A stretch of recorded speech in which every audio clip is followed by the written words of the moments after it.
Doctor Siddiqur Rahman Khan আপনার কাছে আসতে চাই। বদিউর রহমান যেটি বলছিলেন আসলে কাজ করার হয়তো ইচ্ছা আছে কিন্তু প্রতিষ্ঠানগুলো সেইভাবে কাজ করতে পারছিল না কিংবা কাজ করতে তাদেরকে দেওয়া হচ্ছিল না। উনি 15 আগস্টের কথা উনি বলেছেন। 15 আগস্টে আসলে আমরা কোনো রাজনৈতিক আলোচনায় যদি বাইরেও থাকি, এরপরে আমরা কিছু বিচ্ছিন্ন ঘটনা দেখেছি যে ঘটনাগুলো আসলে ছাত্ররা যেই ত্যাগ করেছে তাদের আসলে যেই ভূমিকা ছিল পুরো আন্দোলন জুড়ে, সেটিকেও এক ধরনের প্রশ্নবিদ্ধ করার সামনে নিয়ে এসছে। আমরা আসলে এই ধরনের ঘটনা দেখতে চাই না। আমরা নিঃসন্দেহে ঢাকা বিশ্ববিদ্যালয়ের মতো জায়গায় হিন্দি গানের ডিজে বাজিয়ে আসলে সেখানে পাহারা দেওয়ার নাম করে সেগুলো আমরা দেখতে চাই না। সেখান থেকে বেরিয়ে আসতে হবে কিনা নতুন বাংলাদেশ দেখতে হলে। ধন্যবাদ আপনাকে এবং আমার সাথে যারা দুজন বিজ্ঞ আলোচক আছেন তাদের শুভেচ্ছা এবং দর্শকরা যারা দেখছেন প্রত্যেককে শুভেচ্ছা। আসলে আপনি যেটা বলছেন যে আমরা গত 5 তারিখে স্বৈরাচারী সরকারের পতনের পর আমরা একটা নতুন বাংলাদেশের স্বপ্ন নিয়ে আমরা সামনের দিকে অগ্রসর হচ্ছি এবং এই বাংলাদেশের স্বপ্ন নিয়ে অগ্রযাত্রার পথে বা এই যে আমরা যেখানে আসছি সেখানে কিন্তু এটা খুব সহজে হয়ে যায়নি। আমাদের আজকে যিনি সদ্য সাবেক স্বরাষ্ট্র উপদেষ্টা ছিলেন তিনি বলেছেন যে এই আন্দোলনে 1000-এরও বেশি মানুষের প্রাণ গেছে এবং আমরা জাতিসংঘের একটা প্রাথমিক তথ্য প্রতিবেদনে দেখেছি যে 650 মানুষ হয়েছে। এটা প্রাথমিক তথ্য প্রতিবেদন ওনারা বলেছেন। সংখ্যাটা যদি আমরা হিসাব করি বাংলাদেশের ইতিহাসে কোনো পরিবর্তনের জন্য আপনি আমাদের মহান মুক্তিযুদ্ধ বাদে আপনি মুক্তিযুদ্ধের জন্য যে দীর্ঘ মুক্তি সংগ্রাম ছিল, কোনো সংগ্রামের কোনো পর্যায়ে এত মানুষকে আত্মহতি দিতে হয়নি।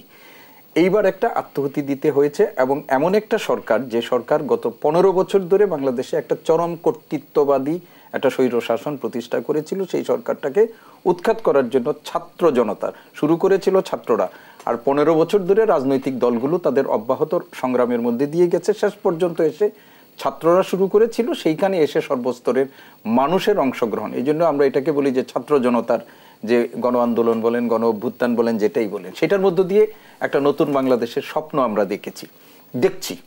এখন এই স্বপ্ন আমরা যারা ইতিহাসের ছাত্র এবং ওনাদের অনেক অভিজ্ঞতা আছে, পৃথিবীর ইতিহাসে আমরা এই ধরনের যত গণ আন্দোলনের মাধ্যমে একটা সরকারের পতনের পর যত চিত্র আমরা দেখেছি সব জায়গায় কিন্তু কম বেশি আন্দোলন পরবর্তী সময়ে একটা এনার্কি হয়, এক ধরনের আইন শৃঙ্খলা পরিস্থিতির।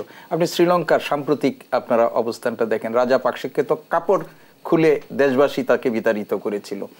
আপনি আফগানিস্তানে আমরা বিপ্লব হয়েছে, সেখানে প্রধানমন্ত্রী গেছেন, তার প্রাসাদ দখল, প্রেসিডেন্ট গেছেন, দখল হয়েছে এবং অন্যান্য জায়গায়ও দেখেছি। এগুলো সমর্থন করা যায় না, কিন্তু মানুষের দীর্ঘদিনের যখন পঞ্জীভূত ক্ষোভ থাকে সেই ক্ষোভটার একটা ভেন্টিলেশনের জন্য তো হয়। আপনি স্বৈরাচারকে পেলেন না বা তার ইয়াকে পেলেন না, তার সিম্বল যেগুলো আছে সেই সিম্বলের উপর এক ধরনের মানুষের ক্ষোভের বহিঃপ্রকাশ ঘটিয়ে তারা এটাকে একটা রিলিফ পাওয়ার জন্য একটা চেষ্টা করে।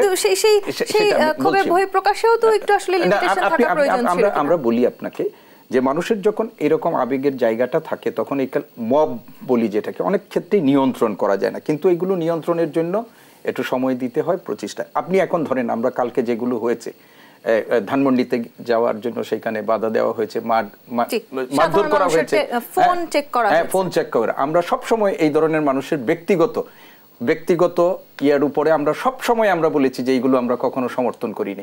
রাষ্ট্রীয় বাহিনী যারা আইন শৃঙ্খলা রক্ষা করবেন, আইন রক্ষা করবেন, তারা বছরের পর বছর মানুষের ব্যক্তিগত গোপনীয়তা আমানত বলে কিছুই ছিল না এই দেশে। ছিল এখন কালকে 10 জন 15 জন ছাত্ররা করেছে, আজকে দেখেন এই ছাত্ররা বলেছে এই ধরনের কোনো কর্মকাণ্ড সহ্য করা হবে না, এই ধরনের করা। আমরা আমি শেষ করি যে বক্তব্যটা, আমাদের বক্তব্য হচ্ছে যে আমরা একটা ভালো বাংলাদেশের স্বপ্ন দেখে যাচ্ছি। আপনি সময় তো দিবেন, 7 দিনে আমরা একেবারে আমাদের প্রয়োজন একবারে আসলে কি রাষ্ট্র পরিবর্তন সম্ভব নয়। এখন আমরা যদি মনে করি যে এই পরিবর্তনের পর বাংলাদেশে ইতিমধ্যে যা হয়ে গেছে সেটা সব শেষ হয়ে গেছে, তা না। একটু আগে উনি বলেছেন যখন একটা সিস্টেমের মধ্যে আমরা ছিলাম